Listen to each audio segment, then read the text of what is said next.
இந்த உருளைக்கிழங்கு ஜூஸ் நான் வந்து தனியாக எடுத்து வச்சுக்கிறேன். இது கூட அரிசி மாவு சேர்த்துக்கிறேன். அரிசி மாவு வந்து நல்லா ஸ்கின்னை வந்து டைட்னிங் பண்ணக்கூடியது. அதை ஸ்க்ரப் பண்ணும்போது உங்களுடைய ஓப்பன் போர்ஸ் எல்லாமே க்ளோஸ் ஆகும்.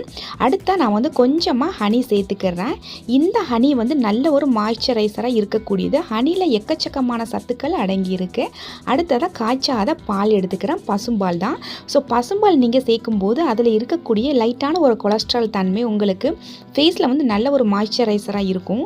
ரொம்ப ட்ரை ஃபேஸாக இருக்குது அப்படின்னா நீங்கள் வெறும் பச்சை பாலை கூட உங்கள் ஃபேஸில் வந்து தடவிட்டு வந்தீங்க அப்படின்னா அந்த ட்ரை ஸ்கின் வந்து நீங்கக்கூடியது.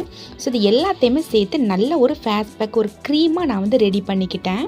இதை வந்து நம்மளோட ஃபேஸில் நல்லா அப்ளை பண்ணிவிட்டு ஒரு 1/2 அன் ஹவர் கழித்து நம்ம இதை வாஷ் பண்ணணும். இது கூட நம்ம ஹனி சேர்த்துருக்கிறனால ரொம்ப ட்ரையாலாம் காயாது. ஒரு 1/2 அன் ஹவர் போதும். கொஞ்சம் லைட்டாக கொஞ்சம் மாய்ஸ்சரைசராக தான் இருக்கும். அதுக்கப்புறமா நல்லா தண்ணியில் நம்ம வாஷ் பண்ணி எடுத்துடலாம். அண்ட் இந்த ஃபேஸ் பேக்